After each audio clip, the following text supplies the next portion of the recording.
अस्सलाम वालेकुम नाज़रीन, मैं हूं रमशा कमल और आप देख रहे हैं प्रोग्राम सिटी एट 10। मेरा आपका साथ होगा 10 बजे से लेकर 12 बजे तक। अहम खबरें भी होंगी, तज्ज़िये भी होंगे और बहुत सारे सेगमेंट्स भी होंगे। लेकिन सबसे पहले आज जो ना मंडे मोटिवेशन डे होता है और मंडे को हम देखते हैं जब हम अपने हफ्ते का आगाज़ करते हैं और नया हफ्ता शुरू होता है तो एक नई मोटिवेशन के साथ होना चाहिए। तो उससे रिलेटेड हम बहुत सारी कहानियाँ भी आजकल आपको सुना रहे हैं जिनसे हम सबको अपनी ज़िंदगी में कहीं ना कहीं मोटिवेशन ज़रूर मिलती है। तो आइए ज़रा आज की कहानी देखते हैं कि वो क्या है और उससे हमें क्या सबक मिलता है। तो जनाब, एक गांव था जिसमें एक बड़ा ही सुस्त आदमी रहता था। वो कोई काम नहीं करता था और उसकी पूरी कोशिश ये होती थी कि वो बगैर हाथ पांव हिलाए और बस जो है कोई मेहनत नहीं करे और उसे सारा दिन खाने पीने को भी मिलता रहे और जो है वो उसको सारी फैसिलिटीज़ मिलती रहें। तो फिर हुआ ये कि कुछ एक दिन वो ऐसे ही हुआ कि ज़िंदगी गुजर रही थी, कभी कुछ खा लिया, कभी किसी से ले लिया, कभी कुछ हुआ। फिर वो ऐसा सोचता रहा कि ऐसा कैसे होगा कि एक दिन खाने का इंतज़ाम हो और किसी के घर जाऊँ, क्या करूँ, कैसे खाने का इंतज़ाम करूँ कि मुफ्ती खाना मिल जाए। आहिस्ता आहिस्ता होता ये रहा कि उसकी भूख बढ़ती जा रही थी, लेकिन उसे कुछ समझ नहीं आ रहा था कि क्या करे। अचानक उसे ख्याल आया कि एक गांव से थोड़ी दूर एक फलों का बाग है, वहाँ उसे ज़रूर कुछ ना कुछ मिल जाएगा खाने के लिए। तो चलो मैं वहाँ पहुँच जाता हूँ। वहाँ पहुँचकर बाग में दरख्त पर चढ़ा और फल तोड़ने ही लगा था कि बाग के चौकीदार ने उसे देखकर पकड़ लिया और पकड़े जाने के डर की वजह से वो तेज़ तेज़ भागने लगा, छुपने की कोशिश करने लगा। एक जंगल में घुस गया। जंगल से गुजरते हुए उसने एक बूढ़े भेड़िए को देखा जिसकी पिछली दोनों टांगें कटी हुई थी और वो आदमी हैरत से उसे देखने लगा, क्योंकि वो दोनों टांगों के साथ शिकार करना तो दूर की बात है, तो चल भी नहीं सकता, अपना बचाव भी नहीं कर सकता। तो जंगल में उसकी जान को ख़तरा भी है। इतना ख़तरनाक जानवर जो 1 मिनट में तो जो है उसको चीड़ फाड़ कर रख सकते हैं, लेकिन ये आराम से इधर उधर रेंग रहा है। अभी वो ये सोच ही रहा था कि दूर से उसे एक शेर उसे अपनी तरफ आता हुआ दिखाई दिया और वो आदमी जल्दी जल्दी दरख्त पर चढ़ गया। अब मैं ये देखता हूँ कि भेड़िया अपनी जान कैसे बचाता है, क्योंकि भेड़िया कहीं पर भी भाग नहीं सकता था, इसलिए वो अपनी जगह पर बैठा रहा। और लड़के ने देखा कि ये शेर के मुंह में एक गोश्त का बहुत बड़ा सा टुकड़ा था जो उसने भेड़िए के पास रख दिया और वापस मुड़ गया। वो आदमी हैरत से सारा मंजर देख रहा था कि शेर भेड़ियों को खाने के बजाय भेड़िए को खाना खिला रहा था। वो खुदा की कुदरत पर अश कर उठा और बेख्तियार उसके दिल ने कहा कि अल्लाह ताला बहुत ही रहीम है, करीम है। वो अपनी मखलूक को कभी अकेला नहीं छोड़ता, वो सबका ख्याल रखता है, चाहे वो इंसान हो, जानवर हो, चरिंद हो, परिंद हो। और उसे यकीन हो गया कि अल्लाह ताला ने हर किसी के लिए कोई ना कोई प्लान ज़रूर मुरतब कर रखा होता है। जिस तरह बेचारे इस भेड़िए की मदद करने के लिए अल्लाह ताला ने शेर को भेजा, बिल्कुल इसी तरह मेरी मदद करने के लिए भी अल्लाह ताला ने कोई ना कोई प्लान बनाया होगा। वो खुशी खुशी जंगल से बाहर निकला और एक ऊंचे टीले पर चढ़कर बैठ गया और खुदा की मदद का इंतज़ार करने लगा। वो कई घंटों बैठा रहा, लेकिन ऐसा हुआ कि कोई मदद नहीं आई और जो है बड़ा मायूस हो गया। फिर भी बैठा रहा, भूखा प्यासा इंतज़ार करता रहा और उसे उम्मीद थी कि अल्लाह ताला उसकी भूख प्यास बुझाने के लिए कुछ ना कुछ ज़रूर करेंगे। बहरहाल भूख प्यास की शिद्दत से जब उसका हाल बुरा होने लगा तो आखिरकार वो उठा और खाने की तलाश में निकल गया कि कहीं ना कहीं से कुछ ना कुछ खाने को मिल जाए, ऐसे तो वो मर जाएगा। उसने सोचा, रास्ते में एक बूढ़ा आदमी जो बहुत ही अक्लमंद दिखाई देता था, उसने उस बूढ़े आदमी को सारी बात बताई और पूछा। अल्लाह ताला ने उस भेड़िया पर तो रहम खाया और उसकी मदद की, लेकिन अल्लाह ताला को मेरा ख्याल नहीं आया, उसने मेरी मदद करने के लिए किसी को नहीं भेजा। बूढ़े आदमी ने पहले तो उसे कुछ खाने के लिए दिया और फिर उससे कहा कि ये सच है कि खुदा अपनी हर मखलूक का ख्याल रखता है और वो सबकी मदद करता है। उसने हर एक के लिए कोई ना कोई प्लान ज़रूर बनाया होता है। तुम भी उसके प्लान में शामिल हो, लेकिन तुम उसके इशारों को समझ नहीं पा रहे। अल्लाह ताला चाहता है कि तुम शेर की तरह बनो, ना कि भेड़िए की तरह दूसरों को खाना खिलाने वाले बनो, दूसरों की मदद करने वाले बनो। ज़िंदगी में हम अल्लाह ताला से बहुत कुछ जो है ना वो मांगते हैं, कोशिश करते हैं, हमें नहीं भी मिलता, लेकिन उसके पीछे मकसद क्या होता है कि अल्लाह ताला जो हमें देना चाह रहे होते हैं वो उससे शायद और बड़ा होता है जो हम तलब कर रहे होते हैं। तो हम शायद अल्लाह ताला के इशारों को समझ नहीं पाते और हम बात सिर्फ यही है कि अगर हम अल्लाह ताला के इशारों को समझ जाएँ कि अल्लाह ताला ने जो हमारे लिए प्लान बनाया हुआ है, हम उसे एग्जीक्यूट करने के अगर लगन में लग जाएं और अल्लाह ताला की दी हुई तमाम नेमतों पर शुक्र करें, सब्र करें।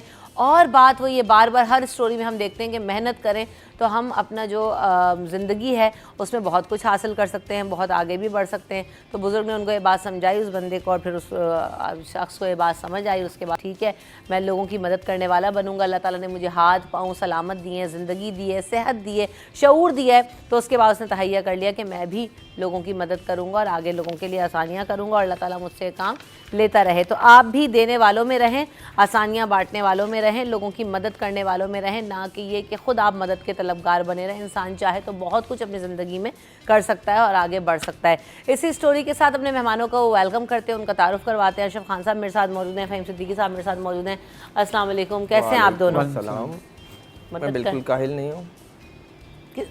वही चोर की एक तो दाढ़ी भी तो नहीं है ना, चोर की दाढ़ी में तो मैंने कहा ऐसा कुछ कहा मैंने जो आप कहानी सुनाए थे ना, मुझे लग रहा था कि आप पाकिस्तान की कहानी सुना रहे हैं। क्यों? ठीक है, और कि बिल्कुल जी मदद आ जाएगी, अल्लाह की मदद आ जाएगी, अल्लाह की मदद आ जाएगी, खुद कुछ नहीं करना। और फिर वो जो है हमारे लिए जो है वो हम बस करना यही है, हमें भी काश कोई बुजुर्ग मिल जाए जो हमें समझा दे कि भाई इस तरह नहीं, इस तरह चलना है। अभी तो जो है वो IMF ला के हमें डाल रहा है। कोई बुजुर्ग ऐसा आए जो हमें बताए कि भाई हम भी IMF बन सकते हैं, हम भी लोगों की मदद कर सकते हैं। तो बहुत ही आपकी अच्छी पॉजिटिव स्टोरी थी, और काश के ये चैनल और आपकी जो कहानी थी, जो आप कहानियाँ कर रही हैं आजकल, सॉरी कहानियाँ सुना रही हैं आजकल, ये कहानी जो है वो कहानियाँ करने वाले हमारे हुक्मरानों तक भी पहुँच जाए, और उसके बाद पर्सपेक्टिव आपने अच्छा दिया कि मैंने ना इसको कहानी सुनाते हुए अपने मुल्क के हिसाब से नहीं सोचा था, लेकिन फ़हीम भाई अच्छा पर्सपेक्टिव लेकर आए हैं ना।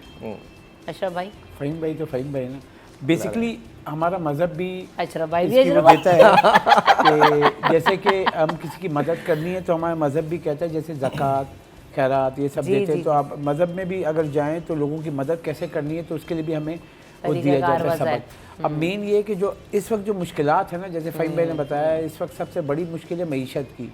अब मईशत को कैसे दुरुस्त करना है, उसको ठीक करने के बजाय हम हर वक्त कशकोल लेके खड़े हुए मांगने के लिए।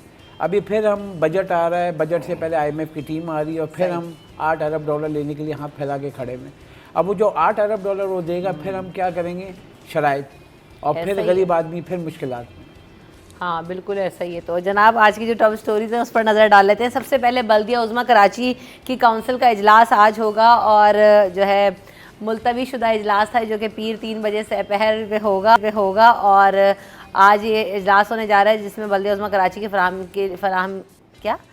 बल्दिया उज़्मा कराची की फराहम की जाने वाली तिब्बी खिदमत, ध्यान मेरा उधर है सारा, अशरफ भाई वहाँ पीछे देखें, खिदमात में बेहतरी, महकमा चार्ज पार्किंग के ज़रिए जो है वो वैले पार्किंग की फ़ीस की वसूली और दीगर जो इजलास है उनमें जो है वो जायज़ा लिया जाएगा। इसके अलावा कमिश्नर कराची के रिलीफ देने के इक़दाम जो है वो बेसूद साबित हुए हैं, और रिटेलर्स ने सरकारी नखनामे जो है वो रद्दी की टोकरी में डाल दिए हमेशा की तरह। और आटा, चीनी, रोटी की जो सरकारी कीमत है वो तय तो कर दी गई, कम भी कर दी गई, लेकिन दुकानों पर मैसर नहीं है। आटे की कीमत रखी गई जनाब 98 रुपीज़ पर kg, जबकि 120 रुपये में मिल रहा है। चीनी 140 के बजाय 150 में मिल रही है। तंदूर की रोटी 17 रुपये के बजाय 25 रुपये में दस्तयाब है। और ये कहते हैं शहरी कि जनाब अगर कमिश्नर कराची अमल दरामद नहीं करवा सकते अपनी ही तयन करदा कीमतों पर, तो वो फिर मुस्ताफ़ी हो जाएँ। इसी तरह जो है वो कराची की इंतज़ामिया ने भी सरकारी कीमत पर अमल दरामद ना करने पर 3 तंदूर सील कर दिए हैं। भाई अब इतने बड़े शहर कराची में जी 3 तंदूरों को सील कर दिया गया है। और अच्छा जी, अब क्या बोलूँ मैं इस पर, समझ में अब ये इस पर जो है ना वो हमारे नुमाइंदे ही कुछ तज्जिया कर सकते हैं कि जब अमल दरामद नहीं होता, इनको सील कर दिया, वो कितने दिन में खुल जाते हैं। बहरहाल एक और ख़बर आज ये भी आई, खालिद मकबूल सिद्दीकी साहब जो है वह MKM पाकिस्तान के चेयरमैन मुंतखब हो गए हैं, और पाकिस्तान हाउस में डॉक्टर खालिद मकबूल सिद्दीकी की ज़ेर सदारत मरकज़ी कमेटी का इजलास हुआ था, जिसमें मुस्तफ़ा कमाल साहब, डॉक्टर फारूक सत्तार, नसीम जलिया और तमाम जो अहम क़यादतें वो मौजूद थी। उन्होंने कहा है कि कमेटी ने मुत्तफ़िक़ा तौर पर पार्टी के कन्वीनर डॉक्टर खालिद मकबूल सिद्दीकी साहब को MKM पाकिस्तान का जो चेयरमैन है वो मुंतखब कर लिया है। इसके अलावा chairman all Sindh private schools Haider Ali ने कहा है कि कराची में मैट्रिक बोर्ड के अब तक के होने वाले तमाम पर्चे मनसूख करके दोबारा इम्तहानात लिए जाएं। उन्होंने प्रेस कॉन्फ्रेंस की और उन्होंने कहा कि 3.5 लाख से ज़ायद तलबा और तालिबात इम्तहानात दे रहे हैं। मैट्रिक बोर्ड का ये इम्तहान बदइंतज़ामी की वजह से सवाल निशान बन चुका है। तो ये कहा गया कि दोबारा एग्ज़ाम्स लिए जाएँ। लाखों बच्चों के जो मुस्तकबिल हैं वो दाव पर लगे हुए हैं। तलबा को ज़हनी और जिस्मानी अजियत में मुब्तला कर दिया गया है, और नाज़िम इम्तहानात को बरतरफ कर देना चाहिए। 10 से 15 दिन के बाद दोबारा इम्तहानों का इनेकाद कराया जाए, वो ऐसा कहना है उनका। इसके साथ साथ महकमा जामियात एंड बोर्ड्स के सूबे के सरकारी जामिया से मुतालिक अहम फैसला सामने आया, जहाँ पर हम ये देख रहे हैं कि जो तमाम पब्लिक सेक्टर की यूनिवर्सिटीज़ हैं उनके गैर मंजूर शुदा अलाउंसेस की तकसीम रोक दी गई है, और बेकायदा और गैर मंजूर शुदा अलाउंसेस अरबों रुपए का जो है वो नुकसान का बाइस बन रहे हैं। ये ख़त का मतन भी है। तो इन चीज़ों को रोका जाए और हालात को बेहतर करने के लिए और कंट्रोल करने के लिए इक़दाम होते हुए नज़र आ रहे हैं। इथोपिया के सेंटर में जो है वो इथोपिया के सफ़ीर ने कराची चैम्बर ऑफ कॉमर्स का दौरा किया और ताजरों की सरमायाकारी की दावत दी है। इस सरमायाकारी के लिए ज़रूरी प्रोसेसिंग, मैन्युफैक्चरिंग, माइनिंग, टूरिज़्म और IT सेक्टर के शोबों में निशानदेही की है। तो इसको कैसे ले रहे हैं और इसके अलावा जो है वो किस तरह से इसमें बेहतरी लाई जा सकती है, हम इस पर भी बात करेंगे। इसके अलावा T20 वर्ल्ड कप की तैयारियां भी शुरू हो गई हैं। पाकिस्तान क्रिकेट टीम का दौरा आयरलैंड और इंग्लैंड के हवाले से भी आपको अपडेट देंगे आज के शो में। तो हम शो का आगाज़ कर ही चुके हैं और ख़बरों पे तबसरे और तज्जियों का भी आगाज़ कर लेते हैं। तो अभी सबसे आज ये इजलास होने जा रहा है बल्दिया उज़्मा कराची का, जिसमें एक तो सबसे बड़ा मसला क्या होगा कि पार्किंग इश्यूज़ कराची के अंदर, जो कि ऑलरेडी बहुत ज़्यादा हैं। तो अशरफ भाई, आपको क्या लगता है, ये पहले भी बड़े डिस्कशंस हुए हैं और बातें हुई हैं, लेकिन वही कराची में तो पार्किंग का वही हाल है, चार्ज पार्किंग भी है, पहले पार्किंग भी इसी तरह से ही है। देखिए, आप भी कराची में रहते हैं और जाके विजिट्स करते हैं मुख्तलिफ जगहों पे। सबसे बड़ा मसला पता है क्या है कराची में? आपके पतारे हो गए, गैर कानूनी जो पार्किंग होती है, मोटरसाइकिलें डबल मोटरसाइकिलें खड़ी हुई होती हैं, गाड़ियों की डबल पार्किंग। हमारी कराची की जो सड़कें हैं, अगर आप तजिया लें, मैं जब सुबह आ रहा होता था तो ये मैं बता रहा हूँ पार्किंग प्लाजा वाली रोड, आप आएँ तो रीगल वाली रोड पर आप जाएँ, जो पुराने ऑफिस हम जब जाते थे तो वहाँ से अगर आप जाएं तो उस वक्त इतनी चौड़ी सड़क सुबह होती थी 9 बजे, और उसके बाद जब बाज़ार खुलना शुरू होता है तो पार्किंग, तो वो पिकअप वाले ये सब आके तो सिर्फ 2 गाड़ियों की जगह बच जाती है। तो अगर हम सर्वे करें पूरा, और यहाँ पे जैसे कि कई दफ़ा आया है कि नो पार्किंग जोन, ये वाला इलाका नो पार्किंग जोन, सदर का, ओल्ड सिटी एरिया का, लेकिन वो उस पर अमल दरामद नहीं होता है। कराची एक मेगा सिटी है, इस मुल्क का सबसे बड़ा शहर है। आप अगर देखें 7 इंडस्ट्री जोन्स हैं, 7 अजला हैं, और यहाँ आबादी अगर आप देखें मरदमशुमारी के हिसाब से 2 करोड़ की आबादी है मरदमशुमारी। वैसे अगर देखा जाए कच्ची आबादी वगैरह जो तारिक वतन भी आए हैं, बहुत सारे गैर कानूनी लोग भी आए हैं, तो 3 करोड़ की आबादी जो एक प्राइवेट सेक्टर की जानिब से वो बताई जाती है, 3 करोड़ की आबादी पहुँच गई है। अब उसके लिए कंट्रोल जो करना है, ट्रैफिक प्लान हो, और ये सारों जैसे कमिश्नर कराची बहुत सारे इकदाम करते हैं और बाज़ार बंद करने के, टाइमिंग के, इन सब के ऐलानात करते हैं। तो इस तरीके से पार्किंग का अगर हम पूरा सर्वे करके मुख्तलिफ इलाके जहाँ ट्रैफिक जैम होता है, बॉटल नेक होती है, वहाँ जो पार्किंग हुई हुई है बेहंगम, उसको ख़त्म किया जाए तो कराची की सड़कें बहुत बड़ी हैं। नहीं किया कैसे जाए? ये इजलासों के बाद इजलास होते हैं, उसके बाद इम्प्लीमेंटेशन हमें नज़र नहीं आती। फ़हीम भाई, देखिए, अभी तो पहले तो मैं ये, आप जब ये ख़बरें पढ़ रही थी तो आप इतने फंबल क्यों कर रही थी, तो मुझे पता था कि क्यों कर रही हैं। मैं कहना नाज़रीन को भी तो पता होना चाहिए कि क्यों कर रही हैं। तो एक छुपकली जो है इस वक्त स्टूडियो के आसपास जो है वो मंडला रही है, और हम शायद बार बार उसे देखती हैं, और उसके बाद वो सोचती हैं कि ये छुपकली जो है इसके ये कैसे यहाँ से जा सकती है। अशरफ भाई ने क्योंकि बताया कि ये इधर से कहीं से गई है, मेरी इधर से ऊपर से, तो मुझे जो ना वो खौफ है कि अगर ये बगैर बताए किस दिन टपक पड़ी नीचे तो क्या होगा। तो मैं आपको एक वो सुना दूँ एक। अच्छा, मैं भी बताऊंगी। अभी कमर भाई ने मुझे याद दिला दिया, हमारे जो कैमरा मैन, हम ईद की शूट पे गए थे फ़हीम भाई, और गवर्नर हाउस में जी हम शूट कर रहे थे, और गवर्नर साहब का इंतज़ार कर रहे थे कि गवर्नर साहब आएंगे और शूट स्टार्ट होगी। काफ़ी देर हो गई, एग्जॉस्ट हो गए थे कि बस अब जो है ना एक शो ऑलरेडी रिकॉर्ड करके गए थे। तो मैं वहाँ जाके सोफ़े पे जो है ना उनका यहाँ पे हमने करना, तो कैमरा मैन फ्रेम सेट करे, तो मैं जाके वहाँ पे टेक लगा के ऐसे सोफ़े से बैठ गई। तो साथ ही जो कैमरा मैन, तो उसने कहा उठे उठे जल्दी से उठे, जल्दी से उठे, जल्दी से उठे। मैंने कहा क्या, अभी तो तुम लोगों ने बिठाया, अभी वो कह रहे उठ जाओ यार। अब मैं माइक आइप भी लगा के बैठ गया, अपनी मैं उठूँगी नहीं, आप फ़ौरन उठ जाएँ। मैं फ़ौरन से डर के उठ गई। जब मैंने कहा क्या हो गया था, क्यों इतने तुम लोगों ने मुझे शोर कर, तो कह रहे पीछे देखे छुपकली, और ये इधर जो है ना वो छुपकली बैठ। मैंने जो चीखा ना, मैंने कहा अब इस सोफे पे मैं नहीं बैठ, गवर्नर हाउस में ये हाल है तो मैं क्या करूँ। हालांकि वो पैक्ड हॉल था, लेकिन वल्लाह आलम कहाँ से आ गए। मैंने 10 दफ़ा बैठते हुए चुप के देख रही, मैंने कहा अब ना आ जाए। आपको क्या याद आया? मुझे नहीं याद आया, मुझे कोई था, मैंने कहीं पढ़ी थी तो मैंने इत्तेफाक से वो निकाल ली अभी, कि एक अगर छुपकली से किसी लड़की की मुलाकात हो जाए तो लड़की के जज्बात क्या होंगे और फिर छुपकली के जज्बात क्या होंगे। अच्छा, ये क्या है? तो पहले लड़की के जज्बात पढ़ देता हूँ मैं। कल मेरे साथ एक इंतहाई ख़तरनाक हादसा पेश आया जिसकी हैबत अब तक मुझ पर तारी है, और सोच कर लरस जाती हूँ। ये मजाक नहीं, बिल्कुल सच में ऐसा ही है। मेरे इस खौफ को आप लोग समझ सकते हैं। कल मैं वज़ू कर रही थी और कोई ज़रा सी वज़नी शे सर पर गिरी। छठी हिस्स ने कहा छुपकली होगी। दिल ने तसल्ली दी कि नहीं। इतने में सर से जम करके छुपकली बेसन में आ गिरी। एक दिलखराश चीख के साथ मैं पीछे हुई और पीछे होकर देखा तो छुपकली ने मुझसे भी ज़्यादा तेज़ी दिखाई और बेसन से जम करके मेरी फ़्रॉक पर मौजूद थी। उफ़, बस फिर जो मेरी चीखें निकली हैं। घर का हर फर्द भागा आया। मुझे कोई एक आधा हार्ट अटैक तो हुआ ही है कल। सही बात है। छुपकली तो फ़ौरन फ्रेश पर गिरकर भाग गई और मैं सख्ती की हालत में खड़ी। एक कदम नहीं उठाया जा रहा था। Heart fail. कज़न मुझे पकड़कर अंदर ले गई, हौसला दिया। अपना सर मैंने कई बार शैम्पू किया। खैरियत के लिए फ़ोन आते रहे। कल से स्प्रे हो रहे हैं जबकि मैंने खुद को अंदरूनी कमरों तक महदूद कर लिया है, क्योंकि वहाँ कोई ख़तरा नहीं। अल्लाह दुश्मनों के साथ भी ऐसा ना करे। अब छुपकली के जज्बात। छुपकली का मुझे सुनना है कि उसका कल मेरे साथ एक इंतहाई ख़तरनाक हादसा पेश आया जिसकी हैबत अब तक मुझ पर तारी है और सोच कर लरस जाती हूँ। ये मजाक नहीं है, सच में ऐसा ही है। इस खौफ को मेरी फैमिली मेम्बर्स ही समझ सकती हैं। कल मैं छत पर चिपकी हुई गौर व फिक्र कर रही थी कि बरसात में मच्छर काफ़ी मोटे और लजीज हो जाते हैं, खाते हुए ज़ुबान ही नहीं रुक पाती और कुछ ज़्यादा ही खा गई। गुनूदगी सी छाने लगी और मच्छरों के सुहाने ख्वाब आने लगे। अचानक महसूस हुआ कि एक मोटे से मच्छर के ताक़ुब में ज़ुबान लहराती हुई उड़ रही हूँ। यकलख उड़ान ख़त्म हो गई और ख्वाब में कुछ रुकावट सी आ गई। किसी नरम सी जगह पर यकायक रुक गई। छठी इसने कहा कोई लड़की होगी। दिल ने तसल्ली दी कि नहीं।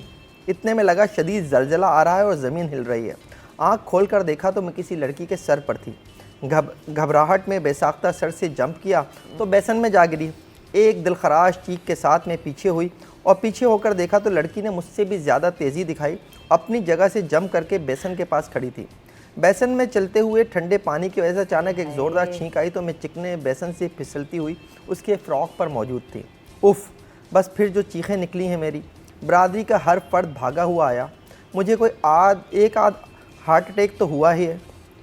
बरादरी ने चीख चीख कर जान बचाने के लिए कहा तो हौसला करके फ़ौरन फर्श पर गिरकर भाग गई और एक अंधेरे कोने में जाकर पनाह ली। और मैं सकते की हालत में खड़ी थी, एक कदम नहीं उठाया जा रहा था। कज़न मुझे पकड़ के एक अलमारी के नीचे ले गई, हौसला दिया। मेरी खैरियत के दरियाफ्त के लिए छुपकले आते रहे और मुझ पर कल से स्प्रे हो रहे हैं, जबकि मैंने खुद को अंदरूनी कमरों तक महदूद कर लिया है क्योंकि वहाँ कोई ख़तरा नहीं है। अल्लाह दुश्मनों के साथ भी ऐसा ना करे। तो आपके साथ जो वाक़या होते हैं छुपकली के ऊपर भी होगा।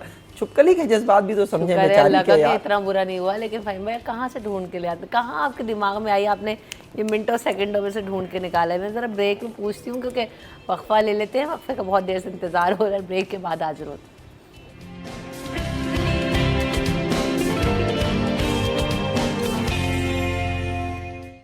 Welcome back in city at 10। तो जनाब बात करेंगे कमिश्नर कराची साहब की जानिब से। हमने बताया कि जाने से पहले भी जब हम लास्ट शो कर रहे थे उसमें भी हमने बात की थी कि सरकारी नर्ख तो तय कर दिए गए हैं। जब ये नर्ख आए थे तभी मैंने सोचा था कि यार 17 रुपए की रोटी क्या मिल जाएगी। और आटे पे तो खैर कई जगहों पर मैंने देखा भी कि उन्होंने कम प्राइसेस में लिखकर लगाया हुआ है, 98 रुपीज़ 93 रुपीज़ तक भी आटा फ़रोख्त किया जा रहा है। लेकिन रोटी की कीमत में कमी कहीं नज़र नहीं आई किसी तंदूर वाले के पास भी। इसी तरह चीनी की कीमत में भी कमी हुई थी। क्या सरकारी रेट पर मिल रही है या नहीं मिल रही? इन 2 दिनों में जब हमारे मुख्तलिफ नुमाइंदगान ने रिपोर्ट किया और बताया तो शहर में सूरत हाल अबतर ही है। अमल दरामद फिर नहीं हो सका और जूं की तूं प्राइस पे जो है ना वो रोटी और तमाम चीज़ें मिल रही हैं। एक तो आप सुबह सुबह के प्रोग्राम में ना इतनी खुश बातें कर रही हो। अभी तो इतनी मैंने मस्ती मजाक वाली बातें की, अब क्या तो मैंने आपको आगाह ना करूं। अब मुझे ये बताइए कि कमिश्नर कराची साहब जो हैं ये आवाम के साथ जो मजाक कर रहे हैं सिर्फ आपकी शेख के ऊपर कर रहे हैं। आप जो यहाँ बैठ के जो हंसी मजाक की सुबह सुबह बातें कर रही होते हैं उन्हें भी मौका मिल जाता है कि वो दिन भर फिर हंसी मजाक करते रहे आवाम के साथ। ये मजाक ही तो है यार कि आप जो हैं वो एक दिन में 5 इजलास रख लेते हैं कि जी आटे की कीमत भी आज ही मुकर्रर होगी, जनाब चीनी की कीमत भी आज मुकर्रर होगी, गोश्त की कीमत भी आज मुकर्रर होगी, मुर्गी और दूध की कीमत भी आज मुकर्रर होगी। और हाल क्या होता है, चीनी की कीमत इसलिए मुकर्रर नहीं हो पाती कि शुगर मिल्स एसोसिएशन का जो 3 तंजीम है कोई नुमाइंदा इजलास में नहीं आता। वो कहता है ओ चलो तुम्हारी क्या औकात है, तुम्हारे इजलास में मैं क्यों नहीं मुकर्रर कर पाए चीनी की कीमत। इसी तरह से आटे की कीमत के ऊपर जो है वो उन्होंने मामूली सा एक रिलीफ जो है मैं नज़र आया कि उन्होंने देने की कोशिश की है। वो भी इस वजह से कि आटा थोड़ा गंदम इस दफ़ा अच्छी हुई है आपके यहाँ और ओवरऑल जो है वो इस वक्त वो भी एक इशू बना हुआ है इस वक्त किसानों से जिस तरह इसका सलूक किया जा रहा है गंदम के मामले के ऊपर। लेकिन चूंकि आपके यहाँ अच्छी फसल हुई है तो आटे की कीमत में आपको मामूली सी कमी नज़र आई है। गोश्त की कीमत के ऊपर कोई फैसला नहीं हो सका। जो दूध की कीमत है उस पर आपने जो है उनको और दे दिया कि जी अभी ठीक है हम एक कमेटी बना देते हैं, वो कमेटी देखेगी कि जनाब आपके जो एक्सपेंडिचर्स हैं वो किस हद तक जो है वो हैं और उसके बुनियाद पे जो है वो दूध की कीमतों का फैसला आगे जाके किया जाए। ये रोज़ाना की बुनियाद पर मजाक हो रहे हैं। अब ये आपने उसके बाद एक प्रेस रिलीज आ गई कि जनाब 2 चीज़ों की कीमतें या 3 चीज़ों की कीमतों में मामूली सी कमी की गई है। भाई वो अगर आपने रोटी की कीमत भी थी उसमें अगर कर दी है तो अमल करके दिखाए ना। मुझ तक पहुंचना चाहिए रिलीफ, तब मैं समझूंगा कि कोई इंतज़ामिया है, कोई हुकूमत है। आप इस शहर में जाके किसी भी इलाके में जाके आप जो है वो रोटी की इस वक्त कीमत पूछ लीजिए। कहीं अगर आपको 17 रुपए की मिल जाए तो आप मुझे बता दीजिएगा, ठीक है। 20 और 30 रुपए तक की भी मिल रही है। मैंने खुद पिछले दिनों एक दफ़ा बेगम ने कहा ले आइएगा, मजबूरी है, माननी पड़ती है बेगम की। जब रोटा 30 रुपये की, आपसे शुक्र है बनवाई नहीं उसने, वरना वो कहती तंदूर लगाएं और बना के दें, क्योंकि तवे पे तो मैं नहीं बना सकता। क्यों? वो फिर रोटी नहीं होगी, वो उसके इतने किनारे होंगे, इतने कोने होंगे। हाँ, बड़ी बात है। अभी जरा फोन तो खैर, तो मैंने जब रोटी ख़रीदी तो 30 रुपए की एक रोटी। अब कमिश्नर साहब कम से कम वो 13 रुपए जो हैं वो अब आपको अगर कम कराने हैं एक रोटी के ऊपर, तो वो कराने की बात कीजिए।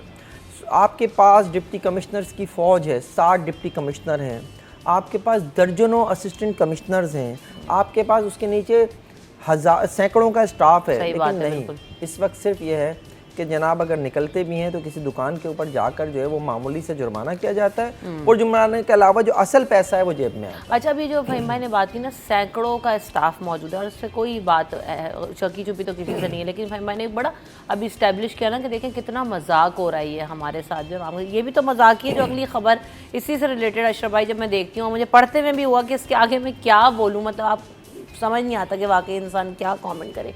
3 तंदूर आपने कराची में सील किए हैं और ये बताया है कि जी और कौन से इलाकों में किए हैं जी, खड्डा मार्केट और जो है चांद बीबी रोड। अभी चांद बीबी रोड कहाँ है भाई?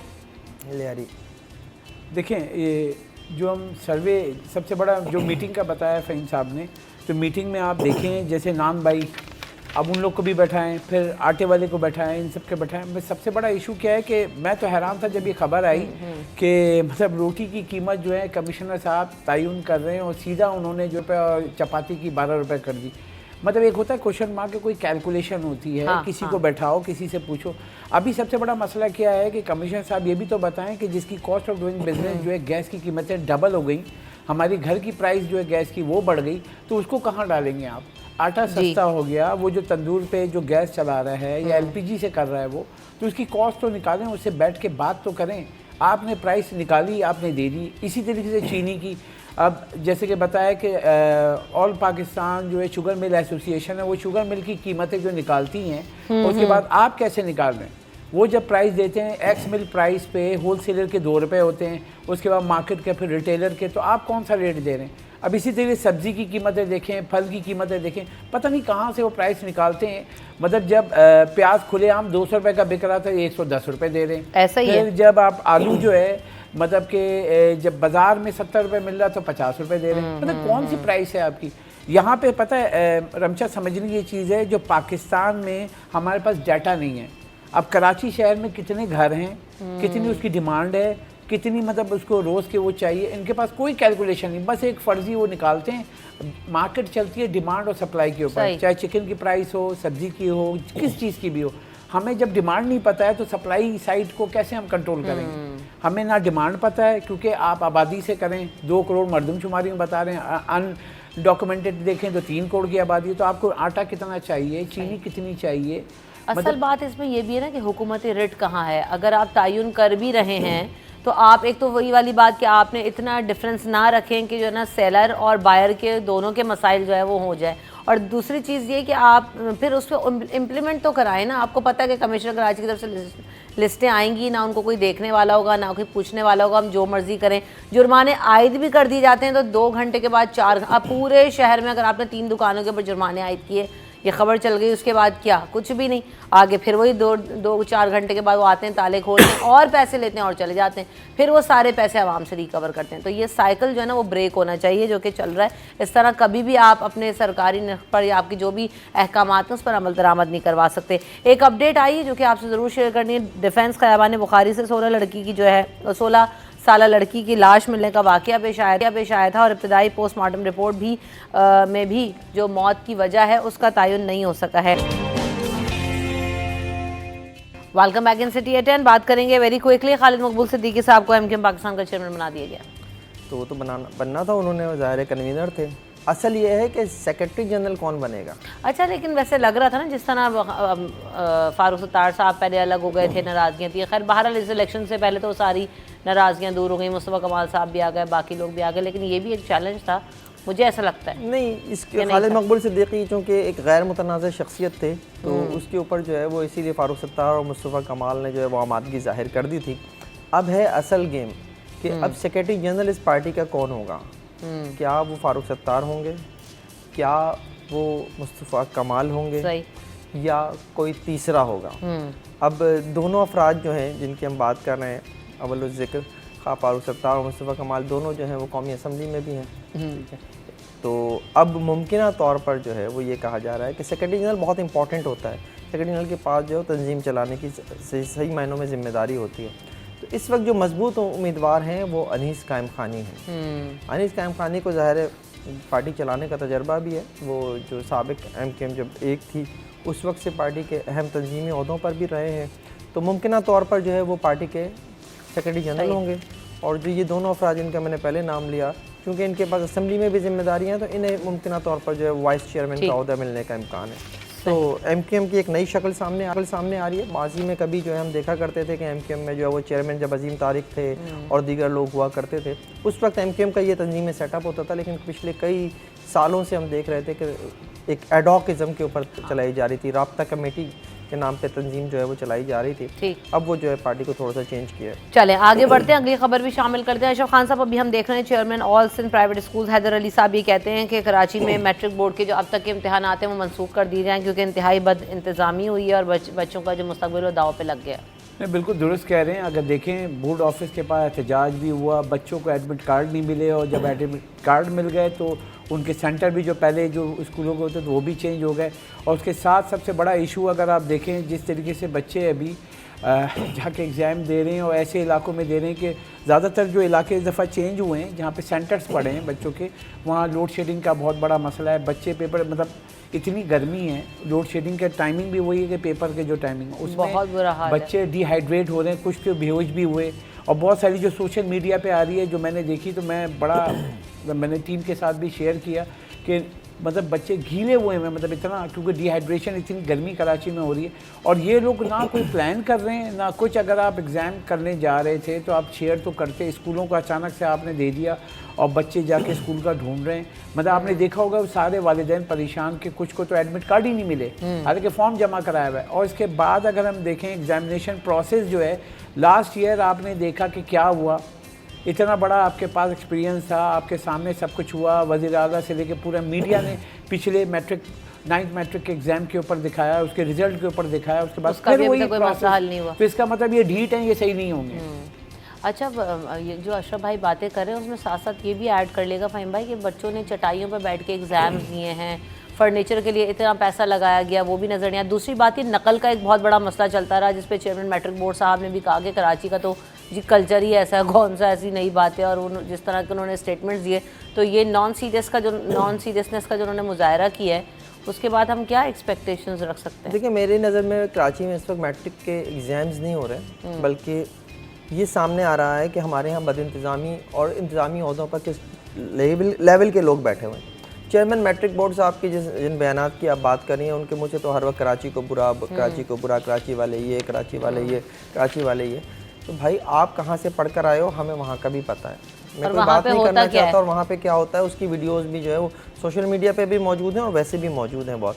खैर, हमें इस बात में नहीं जाना चाहिए। मैं तो अभी ये कह रहा हूँ कि बद इंतज़ामी इस लाविल की हुई है कि 4.25 लाख बच्चा इस शहर का मैट्रिक का एग्ज़ाम दे रहा है और कोई एक ऐसा आइडियल आप सेंटर नहीं बता सकते कि जहाँ पर जो है तमाम सहूलतें बच्चों के लिए मौजूद हो, जहाँ डेस्क पूरी हो, जहाँ नकल ना हो रही हो, जहाँ बिजली मौजूद हो, जहाँ पंखे मौजूद हों, जहाँ फर्नीचर मौजूद हो। कोई एक ऐसा आप सेंटर नहीं बता सकते। और जब वो निकलते हैं तो उनके ऊपर उनकी ज़ुबान पे फिर वही कराची बुरा।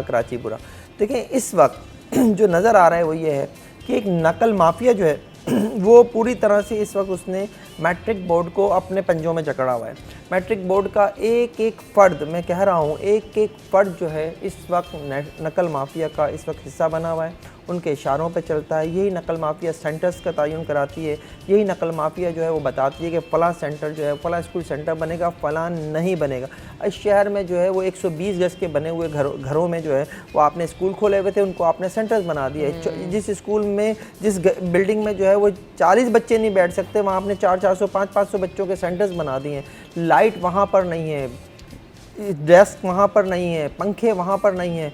ओवरऑल जो ये पूरे सिस्टम है इसमें बदइंतज़ामी नज़र आई है। अब इसके ऊपर नज़र क्या आ रहा है? अब बयानात नज़र आ रहे हैं। आप अपोजिशन जमातों के बयान उठा के देख लीजिए, MQM की भी इस वक्त आसिया इस्हाक प्रेस कॉन्फ्रेंस कर रही हैं, उन्होंने भी इस वक्त यही बातें की हैं कि जनाब मैट्रिक के इम्तहानात में बदइंतज़ामी हुई है। नासिर हुसैन शाह साहब का बयान भी आया, इससे पहले मलकानी साहब ने भी एक उस मलिर वाले उस स्कूल का विज़िट किया जिसका आप जिक्र कर रही हैं, और तालबात ने जो है वो चटाई पर बैठकर, मैंने उस दिन जो है वो सुर्खी उसकी ये निकाली थी कि पाकिस्तान चांद पर पहुंच गया। उसी दिन पाकिस्तान ने सैटेलाइट ने जो है IQ कमर ने जो है चांद की तस्वीर भेजी थी, और तालबात जो है वो ज़मीन पर बैठ के जो है वो पेपर्स दे रही थी। सेंटर अचानक उस स्कूल में बनाया गया, तो पर जो है आपने जो सेंटर बनाने वाला जो सेंटर सुप्रेंट है उसको आपने जो है शोकास कर दिया, उसको आपने मुअत्तल कर दिया, उसके साथ जो कंट्रोल ऑफ एग्जामिनेशन है उसे आपने शोकास कर दिया। हल क्या है? हल ये है कि जनाब इन ओहदों के ऊपर वो लोग होने चाहिए जिनकी इंतज़ामी सलाहियतों के ऊपर किसी को कोई सवाल ना हो। लेकिन इस वक्त नज़र ये आ रहा है कि शरफ अली शाह साहब मुकम्मल तौर पर जो है वो इस वक्त मुझे एक नाअहल अफसर नज़र आए हैं। उन्होंने जिस तरह से जो हाल किया है इस वक्त कराची के एग्ज़ाम्स का, इस वक्त हैदर शाह ये कह रहे हैं कि जनाब आप इन्हें मुअत्तल कर दें, ये कोई अच्छा मुतालबा इसलिए नहीं होगा कि 4.25 लाख बच्चों के मुस्तकबिल का मामला है। आप मुअत्तल करके इन एग्ज़ाम्स को रोक कर जो है क्या कर लेंगे? आपको एग्ज़ाम्स तो कराने ही है, या फिर आप कह दीजिए कि जिन्हें जैसे कोरोना के दौर में आपने प्रमोट कर दिया था प्रमोट कर देंगे, लेकिन उसका इंतजार उसका भी जो इम्पैक्ट है वो बच्चों के ऊपर आगे चल कर आता है। अगर बिल्कुल ऐसे है। दूसरी बात है कि पहले आपने कौन सी अच्छी मिसालें कायम कर दी हैं कि आप जो है ना 10-15 दिन के बाद इतने कम टाइम में और बहुत रिसोर्सफुल आप हो जाएंगे कि जी अब अच्छे इम्तहानात करा सकेंगे। लेकिन बहरहाल हमारी यहाँ जो है ना वही वाली बात है कि चीज़ों को ख़राब किया जाता है रादर देन कि हम उनको बेहतरी की तरफ लेके जाएं। हम यहाँ पे वक्फा ले लेते हैं, वक्फे के बाद हाजिर होंगे।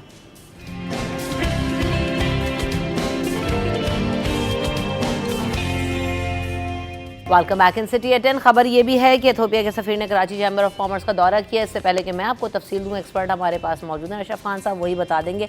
अशरफ भाई, क्या चीज़ें सामने आई और कितना अच्छा रहा ये दौरा और इसका आउटकम क्या होगा? देखिए, इससे पहले कि जब ये कराची चैम्बर में आए तो उससे पहले ही इसकी वर्किंग चल रही थी। इथियोपियन एयरलाइन आई और कराची से हफ्ते में 4 फ्लाइट्स की। अच्छा। और अफ्रीका के 70 ममालिक हैं जिससे कराची से बराह रास्त जो है ताल्लुक़ हो गया, जिसमें तिजारत हो, बिज़नेस टू बिज़नेस हो, नौकरी के लिए जाना हो, तो सारे ऑप्शंस मिल रहे हैं। पहले आपको मतलब कि वाया दुबई जाना होता था, अब कनेक्टिंग डायरेक्ट फ़्लाइट है, इथियोपियन एयरलाइन है और वो सर्विस दे रही है। और ये जो मतलब इथियोपिया के जो सफ़ीर आए थे कराची चैम्बर, इन्होंने ये कहा है कि हम कोशिश करें कि हफ्ते में 7 दिन आपको ये कराची से फ़्लाइट ऑपरेशन देंगे। साथ ही तिजारत की बात की, बिज़नेस टू बिज़नेस की बात की। और यहाँ पे अगर मैं बताऊँ सबसे इम्पॉर्टेंट बात कि कराची चैम्बर से ये कहा है कि हम वो चीज़ें जो आप लोग बनाते हैं यहाँ की इंडस्ट्री, वो हमारे साथ शेयर करें, हम वहाँ ले जाके दिखाएंगे। 70 ममालिक की डिमांड देखें कितनी बड़ी होगी। अब वहाँ पे जो उसकी कंट्री से जो अफ्रीका में जो से कनेक्टेड होंगे और फ्लाइट से कुछ चीज़ें होती हैं छोटी जो हम बाय एयर भेजते हैं, और कार्गो एयर कार्गो सर्विस भी वो शुरू करेंगे, तो आपकी जल्द अज जल्द चीज़ें पहुँच जाएंगी। जैसे फ्रूट्स हैं, पेरिशेबल फ्रूट्स हैं, जैसे कि आप सब्जियां हैं, आपका फ्रूट्स लेने वो सब जाती है, तो बहुत बड़ी मार्केट आपको मिल सकती है। लेकिन इसके लिए फिर वही गवर्नमेंट की सपोर्ट चाहिए। अब कराची चैम्बर एक नीचे अगर हम देखें तो बिज़नेस कम्युनिटी की एक चैम्बर है तंजीम, लेकिन जब तक गवर्नमेंट की सपोर्ट नहीं होगी तो आप तिजारत कैसे करेंगे? अब यहाँ पे गवर्नमेंट का अगर हम देखें तो हम अभी इस वक्त जो है आप कोई बात नहीं कर सकते हैं। अगर गवर्नमेंट से बात करें, बजट की तैयारी हो रही है, IMF की टीम आ रही है, इससे पहले सऊदी अरब की टीम आ गई थी। अब यहाँ पे जो लोकल ये अगर हम देखें, एक सफ़ीर जो आया उसे गेटवे दिया आपको। गेटवे क्या दिया कि मतलब कि अफ्रीका कितने सारे ममालिक से आप कनेक्ट कर सकते हैं। हम वहाँ पे सोचते ही नहीं हैं। हम क्या देख रहे हैं कि भाई हमारी जो एक्सपोर्ट जा रही है तो हम टेक्सटाइल या वो बहुत सारी चीज़ें हैं, आप चावल एक्सपोर्ट कर सकते हैं, आप चीनी आपके पास। और सेक्टर्स भी तो बताएं ना, एग्रीकल्चर की बात की है, मैन्युफैक्चरिंग, माइनिंग की बात की, टूरिज्म, IT सेक्टर, उन्होंने काफ़ी सारी चीज़ों में वही ना, आपके पास बहुत सारे ऑप्शन है। पाकिस्तान के पास मतलब के माइंस एंड मिनरल की बहुत बड़ी आपके पास कुदरती वसाइल हैं। आपके पास IT सेक्टर ग्रोथ हो रहा है इस वक्त। देखें IT की एक्सपोर्ट, आप हम बार बार खबरें दी तो IT की एक्सपोर्ट बढ़ी। आप पूरे जाएं, पूरे पाकिस्तान में IT सेक्टर, हमारे लड़के और बच्चे इतने ज़बरदस्त काम कर रहे हैं। यहाँ से बैठ के आप यकीन करें कि मेरी जो फैमिली में 3 लोग हैं वो बाहर की कंपनी में काम करते हैं कराची में, और मदर बोर्ड के ऊपर जो डिज़ाइन होता है ना, मतलब कि जो आप बोर्ड होता है, मतलब उसका बोर्ड का डिज़ाइन कराची के लड़के कर रहे हैं। आप हैरान होंगे सुन के। और वो यहाँ डिज़ाइन करके फाइनल होकर बाहर जाए, क्योंकि कॉस्टिंग पाकिस्तान में वो जो काम करके दे रहा है वो सर्विस उसके बहुत कम है, यही वो वहाँ से वहाँ जाएगा, उसकी सर्विस चार्ज मतलब आपके हज़ारों। असल बात ये है कि बिज़नेस अपॉर्चुनिटीज़ हैं बहुत, लेकिन वही वाली बात है कि थोड़े इंतजामात ना होने की वजह से, सर्विलेंस या हुकूमती मुआवनत ना होने की वजह से हम बहुत पीछे रहते हैं। मैं वेरी क्विकली, ये इथियोपिया वही मुल्क तो नहीं है जहाँ एक तवील अरसे तक कहत साली रही, बड़ी तस्वीरें आया करती थी कि जनाब यहाँ तो बड़ी बहुत बुरा हाल है, लोगों के पास खाने को नहीं है। भाई तंजिया कहते हैं ना, इथोपिया से आए क्या? जी, तो ये वो मुल्क है, वो मुल्क आज आकर आपको ये बता रहा है कि आप अफ्रीका में कैसे सरमायाकारी कर सकते हैं। अफ्रीका के लिए आपके लिए गेटवे खोल रहा है और साथ साथ वो अपने मुल्क में भी बता रहे हैं कि वो आपके लिए क्या कर सकते हैं। एथियोपियन एयरलाइन, ये सोच के जो है सिर्फ मुझे वो होता है कि वो कहाँ चले गए और हम कहाँ रह गए। पाकिस्तान एयरलाइन वो एयरलाइन थी जिसने दुनिया कई ममालिक के अमले को जाके तरबियत दी कि एयरलाइन कैसे चलाई जाए। एमिरेट्स एयरलाइन इसीलिए उसका नाम रखा गया था ना, बताते हैं कई और हैं। तो अब हमारा हाल ये है। जाते जाते माल का हाल भी देख लेते हैं, दिखाइए ज़रा माल का हाल पर नज़र डाल लेते हैं। कैनेडियन डॉलर 205 पे पहुंच चुका है। इसके अलावा अगर हम कोई दिनार की बात करें 915, और यूरो की जो सेलिंग है वो 298.7 पे हो रही है। सऊदी रियाल की कीमत में अब इजाफा होना शुरू होता हुआ हमें नज़र आ रहा है। 74.1 इतना ज़्यादा नहीं है इसके, लेकिन मेरे ख्याल से आगे आने वाले दिनों में और ज़्यादा इजाफा इसमें देखेंगे हम लोग। और डॉलर की जो सूरत हाल है 279.7। आपने माल के हाल पर भी नज़र डाली। Thank you so much Ashraf Khan साहब, आपने वक्त दिया। फ़हीम सिद्दीकी साहब, आपकी आमद और वक्त का शुक्रिया। हम यहाँ पे ब्रेक की तरफ बढ़ेंगे, ब्रेक के बाद हाजिर होंगे।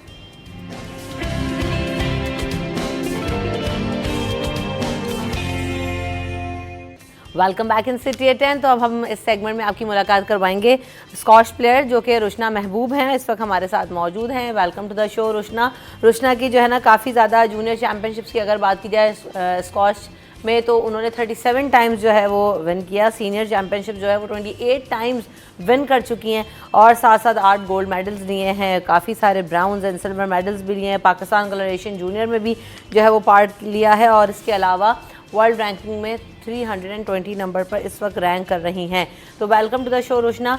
कैसे चल रहा है गेम और अभी लेटेस्ट अचीवमेंट्स क्या हैं और अपने बारे में कुछ बताइए। बिस्मिल्लाहिर्रहमानिर्रहीम। पहले मैं अल्लाह ताला को शुक्र करना चाहती हूँ कि मैं कराची में 16 MVP नेवी स्टाफ का टूर्नामेंट खेली हूँ, फाइनल में पहुँची हूँ। ज़बरदस्त। और मैं 37 टाइम जूनियर चैम्पियन हूँ और 28 time senior champion, 8 gold medals हूँ, 7 सिल्वर और 7 ब्राउन्स हूँ और पाकिस्तानी कलर्स हूँ मैं।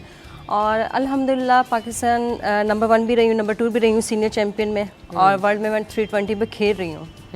ज़बरदस्त। तो ये कैसा आपका स्कॉश का जर्नी स्टार्ट हुआ, कितनी प्रैक्टिस करती हैं, कौन ट्रेन करता है? मेरे लेजेंड शौक था कि कोई लेकर आया, किस तरह आई अपने बारे में? मेरे लेजेंड जंगीर खान जानशी खान है, क्योंकि मैंने उनको देख के ही स्कॉश स्टार्ट की और मेरे फैमिलीज में भी मेरे भाई वगैरह खेलते थे। अच्छा जी, मेरा फैमिली बैकग्राउंड स्पोर्ट्स से ही है, मैंने उनको देख के मैंने स्टार्ट किया और मेरा ताल्लुक लाहौर से है। मैं लाहौर से मैं आई हुई खेलने के लिए।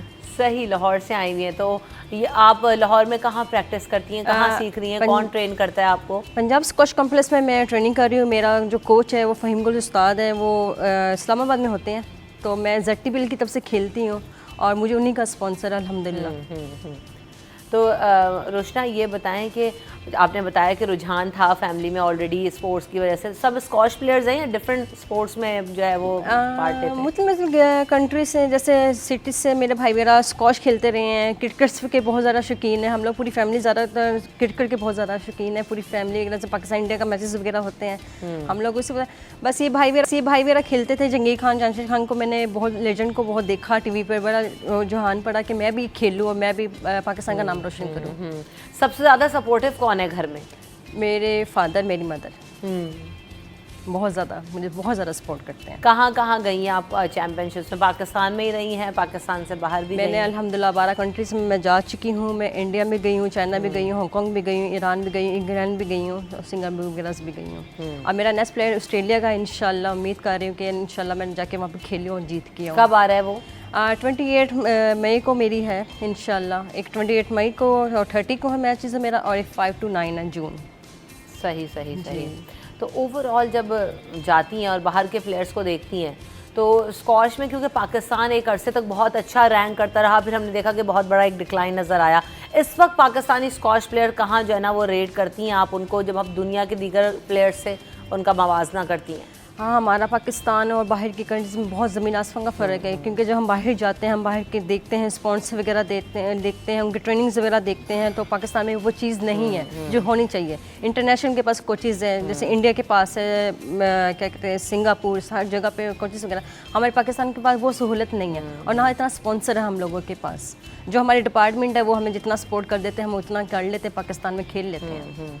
और यंग प्लेयर्स अभी आपके साथ ट्रेन करते हैं, आना चाहती हैं लड़कियां कि नहीं आना चाहती? स्क्वॉश की तरफ रुझान कैसा है लोगों का? बहुत ज़्यादा रुझान है, मगर बेसिकली जो स्पोर्टिंग है ना, वो स्पोर्ट भी होना चाहिए, फैमिली से भी स्पोर्ट। हम तो खुद कहते हैं कि स्क्वॉश में इतना टैलेंट है कि हम लोग खोया मुकाम हासिल कर सकते हैं। अगर बच्चियाँ घर से बाहर आए, खेलें, तो काफ़ी रुझान हो सकता है। जैसे हमारे पाकिस्तान नंबर 1 नासिक इकबाल है, जो कल फाइनल हारे हैं। नासिक इकबाल मिस्र के लड़के से, तैयब असलम है, फरहान महबूब है, आमिर तलत से काफ़ी नाम है, खेल रहे हैं पाकिस्तान नंबर में। अभी हमारा Hamza Khan world junior championship जीत के आया है, वो बिल्कुल ऐसे ही है। जी। अब बात आपको क्या लगती है इसके पीछे कि हम पीछे गए हैं स्क्वॉश में, क्योंकि जाहिर है हम चैम्पियंस रहे एक ज़माने में, क्या वजूहत उसके पीछे नज़र आती हैं आपको? वजह ये है कि हमारे स्पॉन्सर का बहुत मशहूर है, बहुत ज़्यादा, क्योंकि बाहर की कंट्रीज़ में तो आपको कंटिन्यू टूर्नामेंट्स मिलते रहते हैं, सैटेलाइट टूर्नामेंट्स होते रहते हैं। अब हमारा 8 महीने के बाद एक टूर्नामेंट आया, पूरे 1 साल के बाद। तो हम लोग हमें जितना सपोर्ट नहीं किया जाएगा तो हम नहीं खेल सकते। हमारी उतनी रैंकिंग हमारे पीछे चल जाती है, वर्ल्ड रैंकिंग जितनी हम लोग रैंकिंग्स बनाते हैं, फिर हमारी बैक चली जाती है। बिल्कुल, चैम्पियनशिप्स कम होती है तो फिर वो जो है। पाकिस्तान में कितनी चैम्पियनशिप्स हो जाती हैं एक साल में? एक साल में कराची नेवी और स्टाफ वाले जो करवा देते हैं, कम से कम 3 से 4 टूर्नामेंट्स करवा देते हैं 1 ईयर में, इससे ज़्यादा कोई भी नहीं होती। उसमें डिपार्टमेंट्स वाइज लोग हिस्सा लेते हैं, इंडिपेंडेंट्स भी लेते हैं, किस तरह से जना पार्टिसिपेशन होती है? डिपार्टमेंट भी होते हैं और इंडिपेंडेंट भी होते हैं, दोनों होते हैं। सही। आपका गोल क्या है अपनी ज़िंदगी में स्क्वॉश को लेकर, और आप क्या अचीव करना चाहती हैं? मेरा तो ख्वाब है कि मैं वर्ल्ड चैम्पियन बनूं, और ख्वाहिश भी है मेरी। और मेरे स्क्वॉश में आने का मकसद यही था कि मेरे जो 2 लेजेंड जंगी खान, जांची खान जैसा मैं अपना नाम पैदा करूँ दुनिया में। कितनी मेहनत लगती है इसके पीछे? क्योंकि हमें लगता है कि जी अब सही है, ठीक है, स्क्वॉश खेलती है लड़की, ठीक है, लेकिन किस तरह से मैनेज करती हैं तमाम चीज़ों को आप अपने? मैं पहले तो 9 to 5 जॉब करती हूँ। मैं पहले बैंक जाती हूँ, जॉब्स करती हुई, वहाँ से मैं वापसी में ट्रेनिंग्स वगैरह करती हूँ। फिर 2 से 3 आवर्स मैं कर लेती हूँ मोस्टली, इससे ज़्यादा नहीं। क्योंकि पहले तो करती थी कंटिन्यू, मॉर्निंग में भी सेशन करते थे हम, इवनिंग में भी करते थे, पर वो चीज़ नहीं है, ट्रेनिंग्स वगैरह नहीं है। मैं खुद जाती हूँ, प्लेयर्स के साथ खेलती हूँ। मेरा भाई खुद स्क्वॉश प्लेयर है, खलील महबूब नाम है, वो मेरा कोच भी है, और उससे मैं बाज़ों का खेल लेती हूँ, वो मुझे करा देते हैं जितना हो सकता है। सही, बिल्कुल। आगे जो चैम्पियनशिप आ रही है कि उसकी तैयारी तो अब जो है सख्त चल रही है, क्योंकि आप लोगों ने बताया कि टाइम बाद आती हैं, तो ज़ाहिर अपने आप को इन प्रैक्टिस रखना, फिट रखना, ये तमाम चीज़ें बहुत ज़्यादा ज़रूरी हैं। उसकी तैयारी कैसी चल रही है? तैयारी तो बहुत अच्छी जा रही है, बस अल्लाह करे कि मैं जीत के आऊँ जिस अचीवमेंट के लिए मैं जा रही हूँ। आप अकेली पाकिस्तानी लड़की होती हैं जो जाती हैं, आपके साथ और भी प्लेयर्स जाते हैं? नहीं, मैं पाकिस्तानी अकेली लड़की में खुद जाती हूँ, मैं अपने ओन पर जाती हूँ, मुझे कोई स्पोर्टिंग नहीं करता। स्पॉन्सर्स वगैरह कुछ भी नहीं है आपके पास? मेरा टिकट्स वगैरह सब आपको खुद करना पड़ता है? ZTBL स्पॉन्सर है। ZTBL क्या है? ज़री बैंक, मैं उनकी तरफ से जाती हूँ, और जितना वो सपोर्ट कर सकते हैं वो कर देते हैं। पाकिस्तान में इंटरनेशनल लेवल्स पर नहीं करते वो इतना, सिर्फ पाकिस्तानी लेवल्स पर करते हैं। और 2 इयर्स 3 इयर्स से ऐसा हुआ है कि जैसे डिपार्टमेंट की ऑन ड्यूटी प्लेयर्स को कर दिया है, जिसकी वजह से अब वो चीज़ भी नहीं है। जैसे TADA मिलता था हम लोगों को, ये सब कुछ हमारा सब कुछ बंद हो गया। मैं यही तो पूछना चाह रही हूँ कि अगर फॉर एग्जांपल एक इंटरनेशनल ट्रिप पे आपने जाना है, तो वहाँ तो आपको जैसे भी आपने बताया मई में है एंड देन जून में मैचेस हैं, तो आपको रुकना पड़ेगा या आना जाना होगा, ट्रैवलिंग एक्सपेंस है, वहाँ पे खाने पीने का और अकोमोडेशन, ये तमाम चीज़ें फिर कैसे मैनेज होती हैं? मैं खुद मैनेज कर रही हूँ। ओहो, ये तो फिर बड़े खर्चे एकदम से, बहुत ज़्यादा खर्चा है, क्योंकि अभी एक्सपेंसिव भी बहुत हो गया है। 15 से 20 लाख का मेरा खर्चा है, और मैं खुद अपना मैनेज कर रही हूँ, और इंशाल्लाह देखें अल्लाह बेहतर करे। तो जो फेडरेशंस वगैरह हैं स्क्वॉश की, क्या नाम है हमारी उसका? तो वो पाकिस्तान स्क्वॉश फेडरेशन। वही मैं कह रही हूँ, पाकिस्तान स्क्वॉश फेडरेशन का क्या रोल है? पाकिस्तान स्क्वॉश फेडरेशन का ये रोल है कि अब तो हमारे नए आए आमिर साहब बहुत अच्छे हैं। उन्होंने कहा है कि हम लोग प्लेयर्स को आकर लेके चलेंगे, टूर्स करवाएंगे। अब देखें, उम्मीद तो बैठे हुए हैं कि कब हमारे प्लेयर्स हमें लेके जाते हैं पाकिस्तान स्क्वॉश फेडरेशन। सही। जाते जाते आप कुछ कहना चाहती हैं इस प्लेटफॉर्म के थ्रू? पहले तो मैं शुक्रिया करना चाहती हूँ कि कराची वाले बहुत अच्छे हैं, और नेवी पाकिस्तान स्क्वॉश फेडरेशन ने भी बड़ा साथ दिया है। और मैं तो ये खुश होती हूँ कि मैं लड़कियों को भी कहना चाहती हूँ, बच्चियों को भी घर से निकले, स्क्वॉश में आए, और बहुत टैलेंट है स्क्वॉश में, अपनी फिटनेस के लिए कहूँगी कि गुड। असल बात ये है कि जो बात आप कर रही हैं, देखिए आप किस तरह मैनेज कर रही हैं, कैसे हो रहा है, ये एक मुश्किल काम है। जब बच्चियाँ आ जाती हैं, खेल भी लेना शुरू कर दें, लेकिन फ़ंड्स ना होने, स्पॉन्सरशिप्स ना होने की वजह से, या इतना पैसा ना होने की वजह से कि ज़ाती तौर पे लगा सकें, तो वो पीछे रह जाती हैं और नहीं आ पाती हैं। तो ये एक हमारे यहाँ एक बड़ा मसला नज़र आ रहा है फंड्स की कमी और स्पॉन्सरशिप की वजह से। वरना टैलेंट बहुत है, खेलना बहुत चाहती हैं, आगे भी बढ़ना चाहती हैं, लेकिन बात है कि थोड़े से हर्डल्स हैं जिनको स्मूथ अप किया जा सके और लोगों को फैसिलिटी दी जा सके तो बहुत अच्छा हो सकता है, पाकिस्तान और ज़्यादा नाम कमा सकता है। Thank you so much Rushna for coming in the show and very best of luck to you. आपसे फिर इंशाल्लाह ताला आप जीत कर आए तो ज़रूर मुलाकात होगी। हम यहाँ पे ब्रेक की तरफ बढ़ेंगे, ब्रेक के बाद हाजिर होंगे।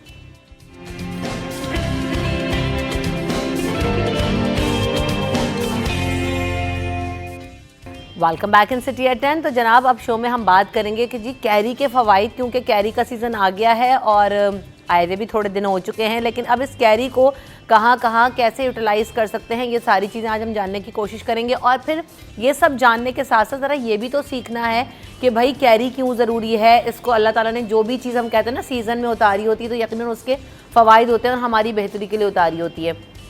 तो कैरी के असल में फ़ायदे क्या हैं और इसे गर्मी में अल्लाह ताला ने क्यों भेजा है, इन तमाम चीज़ों पर बात करेंगे। और इससे हम क्या क्या चीज़ें बना सकते हैं, जैसे कि अभी आप फ्रेम में भी देख रहे थे कि अचार तो बहुत ज़्यादा मशहूर होते हैं, मुरब्बे बहुत ज़्यादा मशहूर होते हैं। तो आज हम जानेंगे कि क्या क्या और कैसे कैसे बनता है, तो इन तमाम चीज़ों पर बात करेंगे। इस वक्त पता नहीं ये रॉ कैरी थी क्या था, यहाँ पर कटी हुई थी तो मुझे देख के दिल चाह रहा है और मुँह में पानी आ रहा था, बोलते बोलते भी आ रहा है। तो मैं जब तक इसको भी साथ साथ इंजॉय कर रही हूँ, लेकिन अपने मेहमानों का भी तारुफ आपसे कराऊँगी जो कि इन सारी चीज़ों पर आज बात करेंगे। डॉक्टर बतूल मेरे साथ मौजूद हैं। डॉक्टर बतूल जो है वो स्किन स्पेशलिस्ट हैं, कॉस्मेटोलॉजिस्ट हैं। Welcome to the show doctor Batool, कैसी हैं आप? अस्सलाम वालेकुम। वालेकुम अस्सलाम। और साथ साथ मेरे साथ ताहिर कलीम साहब भी मौजूद हैं और आप जो है वो सारे अचार एक्सपर्ट हैं। तो welcome to the show. Deccan Achar house भी आपका है और हर तरह का जो है ना वो मुझे इस वक्त तो कैरी से रिलेटेड चीज़ें देख देख के दिल ललचा रहा है, तो मैं सारी चीज़ें पूछूंगी आपसे। आप कैसे हैं ताहिर साहब? अल्लाह का शुक्र है, अल्हम्दुलिल्लाह। तो डॉक्टर बतूल जैसे हम कैरी की बात करते हैं ना कि कैरी के बहुत सारे फ़ायदे हैं, कैरी के शरबत पे बात करते हैं, असल में जो रॉ कैरी अल्लाह ताला ने जो भेजी है किस कदर पावरफुल और रिसोर्सफुल चीज़ है? स्किन के लिए, हेयर के लिए बेहतरीन है। एज ए डर्माटोलॉजिस्ट मैं आपको बात बता रही हूँ। और आजकल जितने लेटेस्ट सीरम्स हैं, जितने हेयर कंडीशनर्स हैं, जितने कैरेटिन ट्रीटमेंट हैं, उस सब में पल्प यूज़ होता है कैरी का। अच्छा। Because it is rich in vitamin A, vitamin C, phosphorus and zinc. तो वो बाल जो दो मुँह हो जाते हैं, फटे हुए हो जाते हैं, सप्लीमेंट्स खा रहे होते हैं, ऐसे कि तो आप खा रही हैं जिंक, मज़े का भी लग रहा है। Yes I know. तो और सॉल्ट के साथ उसकी एफिकेसी और बढ़ जाती है। अच्छा, इसमें सॉल्ट ऐड है तो ताहिर साहब सही चीज़ लाए मेरे बालों के लिए। बिल्कुल जी बिल्कुल। बालों के लिए भी बेहतरीन होता है और स्किन के लिए भी बेहतरीन होता है। अब स्किन के लिए क्यों बेहतरीन, इतना विटामिन सी मौजूद है कि अंदर से कोलेजन रीजनरेशन बहुत फास्ट कराता है। जब कोलेजन जब जितना आप खाते हैं, अच्छा बड़ी लिटिल क्वांटिटी में यूज़ करना होता है इसको, आप ज़्यादा नहीं खा सकते, ठीक है, नहीं तो डायरिया का इशू हो सकता है। बहुत जिस तरह अचार को अचार की तरह खाते हैं ना, मतलब आपने मील आपका फुल है और अचार थोड़ा सा, बिल्कुल थोड़ी सी क्वांटिटी आपको बहुत ज़्यादा फ़वाइद देती है। और अगर आप ज़्यादा खाएंगे तो नुकसान होगा। तो थोड़ी सी क्वांटिटी में खाइए, थोड़ी ही सी क्वांटिटी में फेस पे लगाना भी होता है। कैसे लगाएंगे? कैरी से हम बहुत अच्छा सिरम बना सकते हैं, स्किन सिरम बनता है और बहुत आसान तरीका होता है। जिस तरह इन्होंने ये कट किया हुआ है, इसको डालिए, 1 गिलास गर्म पानी में इसको पकाइए, पल्प निकल जाएगा, उसको छान लीजिए। अच्छा, छानने के बाद आपने उसमें बिल्कुल 1 पिंच मीठा सोडा और 1 विटामिन ई की कैप्सूल ऐड करनी है। आपका बेहतरीन सा सीरम तैयार है।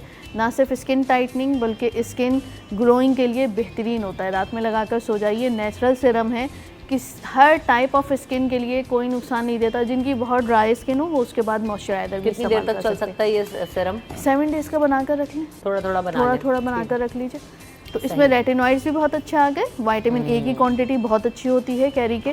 और स्पेशली वो गूदा इस्तेमाल करें जो अंदर सीड्स के करीब हो, जो उसकी गुठली होती है उसके करीब हो, तो उसमें ये विटामिन्स की क्वांटिटी ज़्यादा होती है बनिस्बत छिलके की तरफ के। सही। अच्छा, नंबर स्क्रीन पर आ रहा है, अगर आप सभी कुछ जानना चाह रहे हैं, पूछना चाह रहे हैं तो ज़रूर कॉल कर सकते हैं और पूछ सकते हैं। ताहिर साहब, कैरी का सीज़न आते ही जी इंतज़ार होता है जी वो अचार वाली कैरी कब आएगी, तो अचार डलेंगे, मुरब्बे बनेंगे। कैरी से क्या क्या चीज़ें आप बनाते हैं और आप बहुत सारी चीज़ें कुछ लाए भी हैं, उनके बारे में भी बताइएगा। कैरी से जो है, कैरी का अचार मेन आइटम कैरी का अचार। अच्छा, इसको कॉम्बिनेशन करके मिक्स अचार भी तैयार किया जाता है, जिसमें लसोड़ा, कैरी, मिर्ची, गाजर, ये घर में जो तैयार किया जाता है। एक जार में आपने मर्दबान देखा होगा, मर्दबान में तैयार करते हैं। पुरानी औरतें बैठी होती हैं, मेरी सारी ताई अम्मियाँ क्या लजीज अचार बनाती हैं। कैरी काटते हुए बैठे होते हैं, सीजन आता है, बड़ा तफरी होती है, कैरी लेडीज़ बैठ जाती हैं, कैरी काटते। बस एक जो होती हैं जिनका हाथ में होता है अचार का सेटअप, वही डालेंगी और दूसरे कोई हाथ नहीं लगाएगा। ये क्यों है, क्या वजह है इसके पीछे? ये एक पुराना चला आ रहा है तरीका। कहते हैं खराब हो जाता है ज्यादा हाथ लगे या हाँ कुछ जी, होना ये है ना, होता ऐसा है होता अचार है? में। हाँ जी, अचार का होता है, लेकिन आजकल जो अचार होते हैं जो प्रिजर्वेशंस डलती हैं जिसके अंदर विनेगर डलता है, इसका कोई लॉजिक इसमें शामिल नहीं है। सही। ये एक घरेलू अचार बनता है जिसमें राई, जीरा, मेथी, सौंफ, अजवाइन, ये सब चीज़ें मसाले, खड़े मसाले कूट के उसके अंदर डाले जाते हैं मर्दबान के अंदर। तेल इतना रखा जाता है कि रेशो से तेल ऊपर होता है, मसाले उसमें भीग जाएं और तेल जो है कैरी से 3 से 4 इंच ऊपर हो मर्दबान में। अच्छा, तेल कम होते जाए, आप सरसों का तेल उसमें ऐड करते जाए।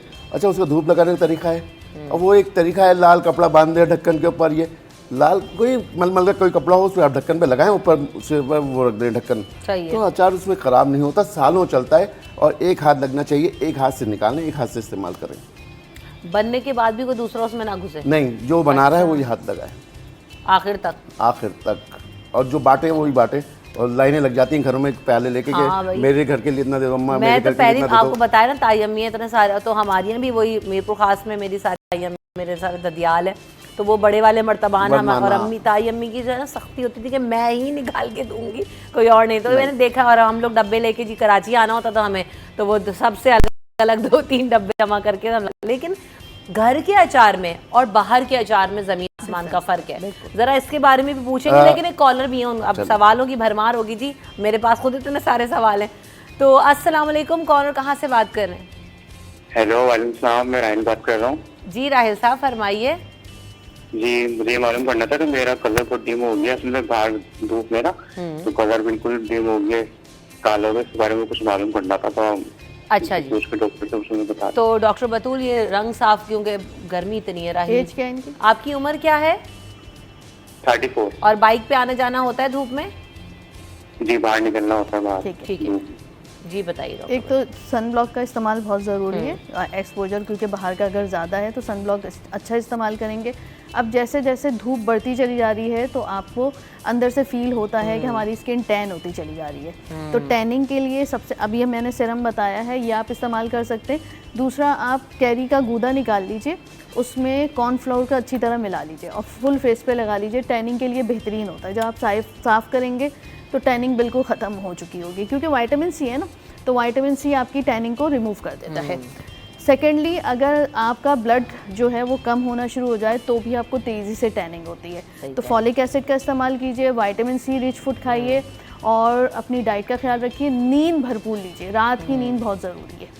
रात में जो है वो जल्दी सोइए ताकि आपकी 6 से 8 घंटे, मर्द ये समझते हैं कि जी हम 3 घंटे 4 घंटे सो जाएं तो भी हमारी स्किन फ्रेश रहेगी, ऐसा नहीं है। मर्दों के लिए भी 6 घंटे की नींद ज़रूरी है और औरतों के लिए 8 घंटे की नींद ज़रूरी है स्किन पे ग्लो रखने के लिए। और भाई मर्दों के लिए भी सन ब्लॉक, सारी जो Exactly, क्रीमें हैं और हम जो एहतियात करते बिल्कुल हैं, वही फेस वॉश, लवाज़मात ये वो हैं। सब ज़रूरी है। Exactly, बेचारे बिल्कुल, इतने नेग्लेक्टेड होते हैं, बिल्कुल। बाहर इतनी धूप में उनका Exactly. एक्सपोजर होता है, तो अपना ख्याल रखना बहुत ज़रूरी है। अच्छा सवाल आप लेकर आए रही ताहिर साहब, फ्रॉम द वेरी बिगिनिंग अचार डालने का तरीका क्या है? फिर और भी आप चीज़ें लाएं, उनके बारे में भी मुझे पूछना, लेकिन सबसे पहले अचार डालने का तरीका क्या है, सिंपल और आसान, जो जी आज आप मुझे बताएं तो मैं भी अनाड़ी बना लूँ। अच्छा, शौक मुझे बहुत है अचार बनाने, ये तायम्मियों को जो देखा ना, तो मेरी वालदा नहीं बनाती, लेकिन मुझे बड़ा शौक, और अम्मी को कहती तो मैं क्यों है, सब तो मिलता है, मैं कहती नहीं मुझे शौक है अचार बनाना है। अब कैसे बनाऊँ? अच्छा, हैदराबादी अचार जो है, मैं वेटरन है हमारा हैदराबादी अचार।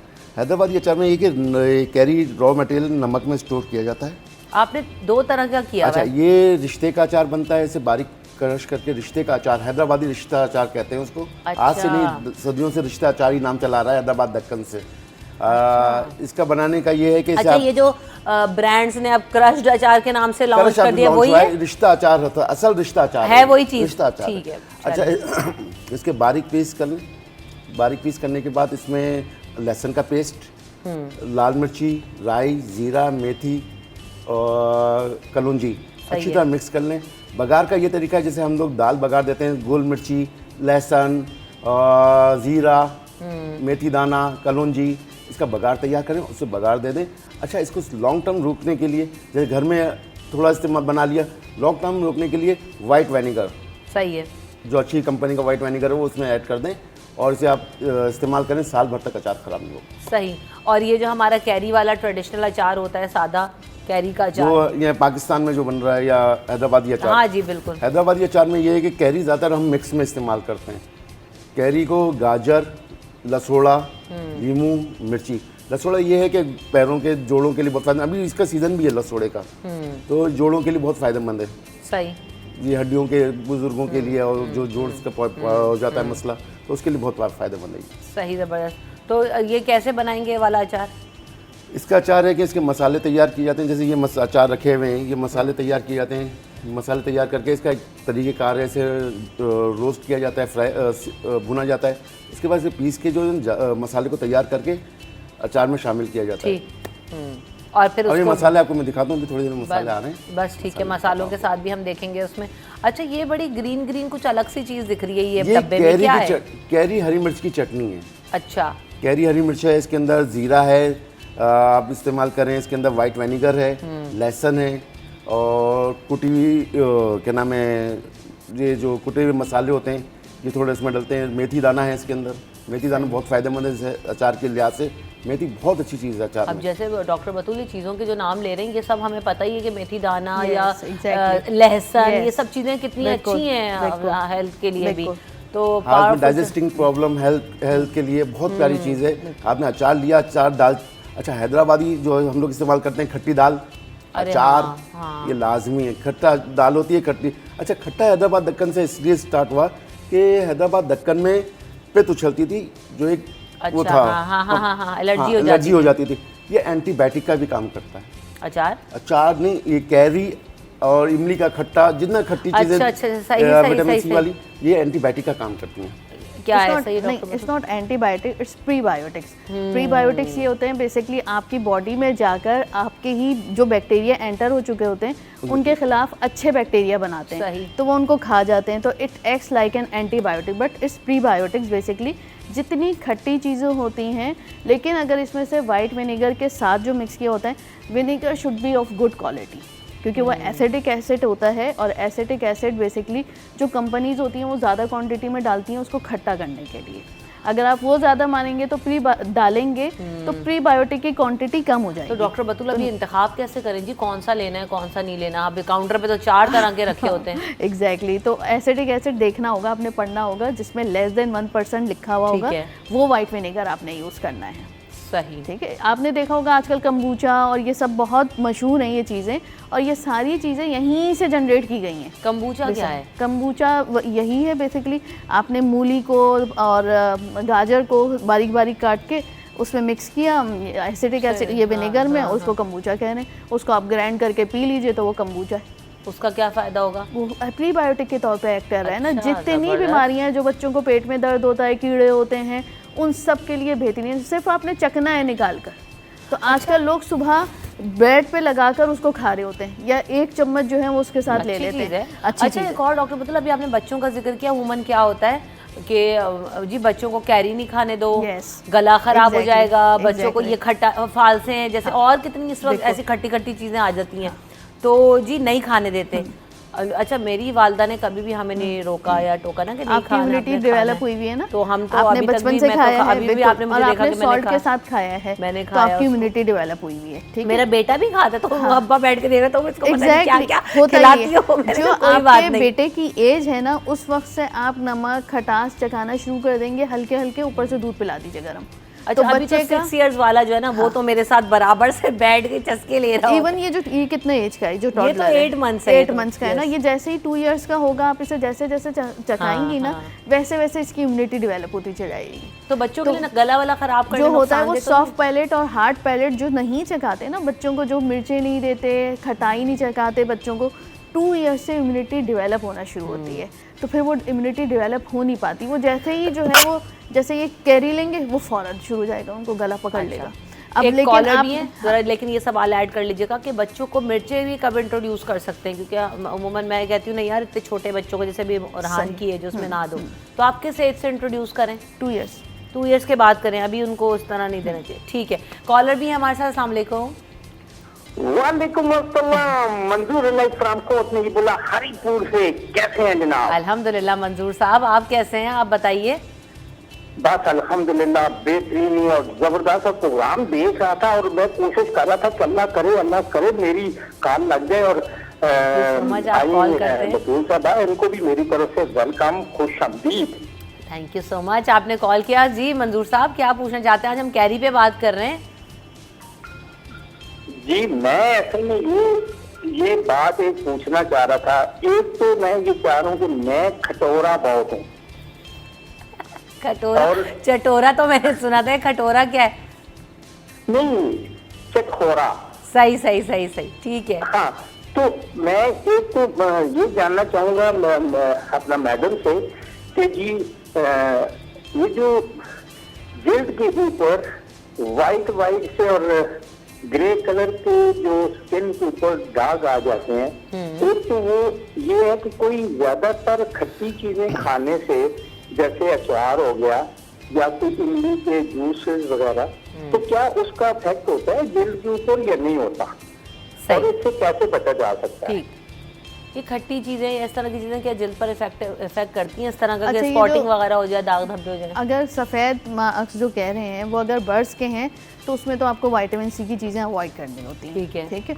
क्योंकि फिर वो बर्ड्स के वाइट निशानात फैलते ही चले जाते हैं। अच्छा, इसमें दो लॉजिक्स हैं। एक ये लॉजिक है या ट्रीटमेंट है कि अगर आपके वो वाइट निशान बर्ड्स के 30% से ज़्यादा हैं तो आप विटामिन सी और ज़्यादा खाइए ताकि वो पूरी आपकी बॉडी वाइट हो जाए। ठीक है, उसमें आपको परहेज़ करने की ज़रूरत नहीं है। और अगर लेस देन 30% है, यानी कहीं कहीं शुरू है, और अगर आप उसको सही करना चाहते हैं, फिर आपने बिल्कुल भी इस्तेमाल नहीं करनी है विटामिन सी वाली चीज़ें। सही, ठीक है।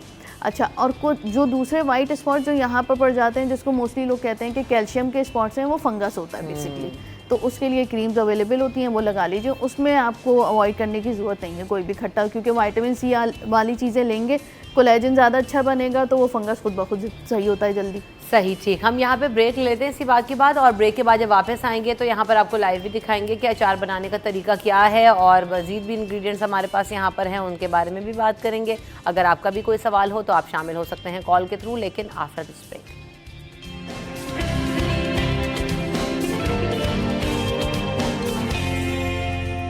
Welcome back in city at 10। तो जनाब, बात हो रही है कैरी के फ़वाइद के हवाले से, और कैरी का सीज़न आते ही जैसे मैंने स्टार्ट में ही कहा था कि जी अचार की बात सबसे ज़्यादा होती है, तो अचार बनाने का तरीका भी आज देख लेते हैं कि क्या है। ताहिर साहब बताएं जी, किस तरह से अचार बना सकते हैं? अचार का ये है कि जो घरेलू अचार जिसका आपने जिक्र किया, हाँ जी, खड़े बिल्कुल। मसाले का अचार, इसके लिए आपने कैरी लेनी है। ये कच्ची कैरी काट कैरी के कैरी है, आप ले लें। और इसमें धनिया है। धनिया जो है ना हल्का सा क्रश है, अभी अपने क्रश नहीं है हमारे पास। आपने क्रश धनिया इसमें ऐड करना है 2 टेबल स्पून, जितनी कैरी ली आपने इसमें। सौंफ है, सौंफ आपने भी 2 टेबल स्पून तकरीबन इसमें ऐड करनी सही है। है। ये राई है। अच्छा, इसमें येलो भी आती है, रेड और ब्लैक भी आती है। अच्छा है कि ब्लैक लेंगे, इसमें खटास ज़्यादा होती है, सही, खट्टापन होता है राई के अंदर हल्का सा। मेथी, मेथी का ये कि ये तो अभी हम डाल रहे हैं, इसे रात को पानी में भिगा दें, और पानी में भिगाने के बाद डालें तो अच्छी है, इसका टेस्ट अच्छा फ्लेवर और डेवलप हो अच्छा जाता है, आएगा। फ्लेवर बहुत अच्छा हो जाता है। हर चीज़ 2 टेबल स्पून के हिसाब से। जैसे जीरा है, मैं अपने हिसाब से हाथ से लगा रहा था कि ज़ाहिर है हाथ आप का तो टेस्ट जो है expert है अचार ना में उसमें। एक टेस्ट होता है, जो हाथ का डेवलप टेस्ट होता है, हाथ से जो टेस्ट आता है अचार का। लाल मिर्ची आप कुटी हुई भी ले सकते हैं और साथ पीसी हुई भी। हैदराबादी अचार में ज़्यादातर पीसी हुई लाल मिर्ची इस्तेमाल होती है। ये आपने ले लिया। अब ये अचार जो है खट्टा करने के लिए, ये एक इमली का पेस्ट होता है जो हमारे पास बनता है, कच्ची इमली कतारे, ये इसमें ऐड होता है। ये कतारे का होता है, इसमें ऑयल हल्का सा डलता है ऊपर, क्योंकि फंगस ना लग जाए, ऑयल ज़रूरी है।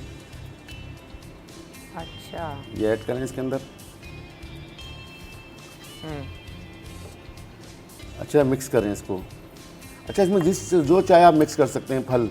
इसके अलावा इसके अंदर जो है आपने क्या नाम है, गाजर डाल दें, मिर्ची डाल दें, लसोड़े लसोड़े आपने डाल दें। बताया। अच्छा, मिर्ची जो है हल्का सा फ्राई करें, कट लगाएं, मिर्ची को फ्राई करें। साबित मिर्ची फ्राई करेंगे तो फट जाती है मिर्ची, स्किन पे भी गिरती है, तो सही, थोड़ा कट लगा के उसको फ्राई करके इसमें ऐड कर दें। और लहसुन भी जो है हल्का सा फ्राई करके इसके ऊपर बघार की तरह डाल दें, ठीक है। क्योंकि अचार तैयार होगा। ऑयल जो है इसके ऊपर इतना हो कि ऑयल ये किनारे भीग जाए तक ऑयल आ पूरा। जाए, पूरा भीग जाए। ऑयल अभी डाल देते हैं इसके अंदर, ये ऑयल है, आप सरसों भी यूज़ कर सकते हैं और सादा ऑयल भी यूज़ कर सकते हैं। ठीक है। और ये एक मर्दान में कपड़ा बांध के, जैसे मैंने आपको बताया था, रख दें 2-3 महीने 4 महीने। अच्छा, इसको मिक्स करते रहें, हिलाते रहें, सही है। हिलाते रहेंगे, अचार तैयार होता रहेगा। इसके ही अंदर तैयार होगा, इसमें एक्स्ट्रा केमिकल डालने की ज़रूरत नहीं है। घरेलू अचार में सिरका और जैसे वाइट सिरका वगैरह डालने की बिल्कुल ज़रूरत नहीं है, बस ये ऐसे ऐसे ही ही ठीक है। इस्तेमाल होगा ये। और ये कितने खराब दिन में नहीं होगा। खाने के काबिल हो जाएगा? जैसे आज आपने कर दिया ये था। कैरी तो हमने तैयार डाली है इसके अंदर। तैयार ये से क्या मुराद मतलब कि है? नमक लगी हुई कैरी है, उसमें कच्ची कैरी डलेगी, ठीक है। नमक अपने हिसाब से उसमें ऐड किया जाएगा। ये तैयार होने में तकरीबन महीना 2 महीने लगते हैं, जो अचार कैरी कच्ची होती है। इसके लिए आप 1 हफ्ते में इस्तेमाल करना शुरू कर दें। कैरी तैयार है, ये रोज मतलब कि ग्राइंड हुई हुई है नमक में, इससे इस्तेमाल करना है। सही, ठीक। कॉलर है हमारे साथ। अस्सलाम वालेकुम। वालेकुम अस्सलाम जी। अस्सलाम वालेकुम रमशा, क्या हाल है आपके? अल्हम्दुलिल्लाह ठीक। कौन साहिबा बात कर रही हैं? जी मैं आसमा बात कर रही हूँ। मैंने डॉक्टर बतूल से एक सवाल करना है और एक आपसे रिक्वेस्ट भी करनी है कि माशाल्लाह आप डिफरेंट सेगमेंट्स लेके आ रही हैं, डिफरेंट गेस्ट आ रहे हैं आपके शो में, तो आप अली भाई को भी दोबारा इनवाइट कीजिए प्लीज। ज़रूर बुलाएंगे। एस्ट्रोलॉजी जो कर रहे थे अली भाई, वो जी जी जी जी ज़रूर बुलाएंगे, ज़रूर बुलाएंगे। अच्छा, और डॉक्टर बतूल से मेरा ये सवाल है कि ये मेरे क्या कहते हैं, जो कलाई है बाजू की, उस पे और पाँव के ऊपर वाले हिस्से पे बहुत ज्यादा ड्राई रफ खारिश है, खुजली है कि इतनी छीलनी पड़ती है कि जख्म रिस जाते हैं, उसके अंदर से खून रिस रहा होता है और जख्म बन जाते हैं ऊपर। एज क्या है आपकी? तकरीबन 40। 40 के करीब। ओके, मैं आपको बताती हूँ। ठीक है अस्मा, शुक्रिया आपने कॉल किया। और अली भाई को कल ही बुला लेते हैं, आप कॉल फिर हमें दोबारा कीजिएगा आपकी फरमाइश पर। जी अच्छा, doctor the thing is that कि ये हीमोग्लोबिन कम होने की निशानी होती है, और अगर हीमोग्लोबिन इनका सही है तो दूसरे जो रेड सेल्स होते हैं, विटामिन B1, B6, B12 जो एब्जॉर्प्शन करवाते हैं, वो इनकी नहीं हो रही है, स्पेशली विटामिन B12 की। तो अपना विटामिन B12 और विटामिन D करवा कर देख लीजिए। और जाहिर से तो खुजली बहुत है, तो एक्जिमा वहाँ पर डेवलप हो गया होगा, तो उसके लिए कोई भी आप अच्छी सी बीटामीथाजोन की क्रीम कोकोनट ऑयल के साथ मिक्स करके लगाइए। लेकिन इंटरनल इशू विटामिन B12 और विटामिन D की कमी का है। ये दोनों टेस्ट करा कर देख लीजिए, अगर ये कम आते हैं तो आप ड्रिप फॉर्म में भी इनको लगा सकती हैं और इंजेक्ट भी करवा सकती हैं, क्योंकि अगर बहुत कम है तो इंजेक्टेबल लेना ज़रूरी है, और अगर बहुत कम नहीं है, वैसे तो बहुत कम ही है आपके, क्योंकि आपको कट्स पड़ चुके हैं, ठीक है। उसमें से ब्लीडिंग होती है, सही। और अदरवाइज आप टैबलेट फॉर्म में ले सकते हैं। ठीक है, ब्रेक के बाद हाजिर होते हैं।